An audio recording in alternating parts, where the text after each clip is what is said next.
What if I told you that two of the most powerful spiritual figures in the Western world, one who climbs the mountain and one who hangs on the cross, were actually walking the exact same path? Well, today we're diving into a kind of parable, a story about a sacred marriage that takes place right at the edge of what it means to be human. And it all starts with this riddle. You've got the cross, a symbol of total surrender, of deep suffering. And then you have the mountain peak, a symbol of triumph, of climbing above it all. How on earth can they be the same spiritual place? It sounds impossible, right? Well, let's dig in and see if we can solve this mystery together. And to do that, we need to meet our two main characters. On one side, you have Nietzsche's Overman, this incredible symbol of human potential unleashed, someone with the will to create entire new worlds. And on the other, we have the Christ self. Now, we're looking at this through a Jungian lens, so think of it not as a historical person, but as an inner symbol of total psychological wholeness. These two are like maps for the soul, showing us what we could become. But before we can talk about climbing any mountains, we have to be really clear about what we're trying to leave behind. To understand just how huge these two figures are, we first have to meet their shadow, the person who refuses to take the journey at all. And that is Nietzsche's Last Man. Now, the thing about the Last Man is he's an evil. He's something far more insidious. He's comfortable. All he wants is safety, a little bit of pleasure, and zero risk. And in that quest for a so-called happiness, he's traded away the most important thing he has, his soul, his potential for any kind of growth. He's the very definition of stagnation. This line just captures it perfectly. You see, in Nietzsche's philosophy, the camel is the spirit that's strong enough to take on heavy burdens for a purpose. The Last Man, though, he feels all the exhaustion of carrying that weight, but he has none of the camel's strength. He's just collapsing under the pressure of being alive, kind of blinking at the world, totally confused. So, how do you get out of that comfortable trap?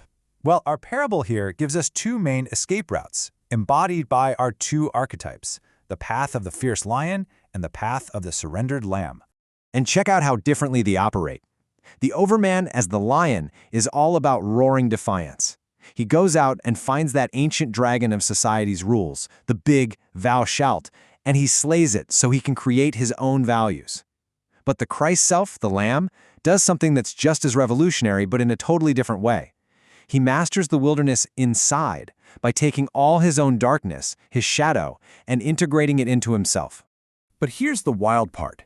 Even with these totally different methods, look where they both end up, away from the herd.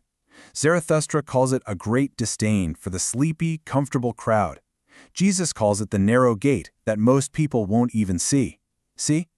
Both paths are about making a conscious choice to leave the world of the Last Man behind. And this is the absolute key. It doesn't matter if you get there through rebellion or through acceptance. The destination is the same, total self-sovereignty. These figures are not victims. They don't blame history. They don't blame fate. They are the commanders of their own souls. They write their own laws. Okay, so now we've reached the very heart of this parable. This is the moment where those two parallel paths, they stop being parallel. They bend, they curve, and they merge into one single, incredible reality. This is the sacred marriage. The lion and the lamb, the Overman and the Christ self, you start to realize they aren't opposites you have to choose between. Not at all. They're just two sides of the very same alchemical coin. You need one to conquer the world outside, and you need the other to integrate the world inside. True transformation, it turns out, requires both. In Jungian psychology, there's this incredible idea called the transcendent function. It's what happens when you hold two opposing forces in your mind at the same time without picking a side. If you can do it, something new, a third way, emerges. It's like a psychological bridge.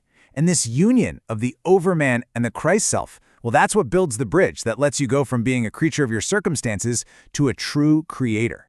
So how does it actually work? Well, think of it like this. The Christ self gives you the blueprint for wholeness, a self that can hold both the light and the dark. But the Overman gives you the engine, the attitude. He's that Dionysian energy, that wild, passionate spirit that looks at everything in existence, the good, the bad, the beautiful, the ugly, and screams yes to all of it without a single regret. And when you put those two together, you suddenly understand Nietzsche's famous death of God in a whole new light. It's not a cry of despair. It's a declaration of graduation. It means the birth of a new kind of individual, one who has found the divine inside themselves and simply doesn't need an external god, an external master to tell them what's true anymore. Okay, so this all sounds incredibly profound, but what does it actually mean to live this way, to walk this path as a creator? What does this third way even look like day to day? Well, this third way walks a very fine line. It rejects the two big traps that most people fall into, the soulless, meaningless consumerism of the marketplace on one hand, and the rigid, life-denying dogma of the temple on the other. The creator carves out a path right down the middle, a path of their own making. And this path has a kind of playbook. First, you have to embrace the heaviest idea imaginable, that you'll live this exact life with all its joy and all its pain over and over again for eternity. And you have to accept that with the lightness of a dancer. Second, you have to be willing to be a criminal in the eyes of the old world, to break its dead rules so you can create a new living spirit. And third, you have to see your own life as the prima materia, the raw, chaotic stuff of alchemy, and transform it into the lapis, the legendary philosopher's stone, a perfected self. So where does all this lead? This path culminates in a final, glorious state of being. It's not really an ending, but a new kind of beginning. A moment of total illumination that Zarathustra called the Great Noon. And this is where it all clicks. Those famous last words from the cross, "It is finished," and Zarathustra's moment of ultimate clarity, the Great Noon. Suddenly you realize they are the exact same triumphant cry. It's the sound a soul makes when it has finally fully become what it was always meant to be. And at this moment, the entire spiritual game just shifts. The search for a beyond, for some otherworldly heaven, it just stops. The goal isn't to escape this world anymore. It's to make it sacred. The only journey left is to go deeper into the here and now. This all leads to a profound transformation, and it's summed up in this one stark image. The mirror is broken. Think about it. For most of our lives, we're looking for our validation, our truth, our God in a reflection outside of ourselves. When that mirror finally shatters, the search is over. Reality is no longer something you see reflected back at you. It is a fire burning inside you. And so our parable leaves us right here, on this final doorstep, a place where words can't really help anymore. It's called the Great Silence. At this point, the master has vanished into the student, because the lesson is complete. And the sun, the source of light and life, is no longer just a star up in the sky. It is rising within your very bones. The story is over, and now your real work can begin. We've walked all the way to the door, but only you can step through it. So the final question isn't for me, or for Nietzsche, or for Jung. It's for you. In that great silence that comes next, when there are no more guides and no more maps, who will you become?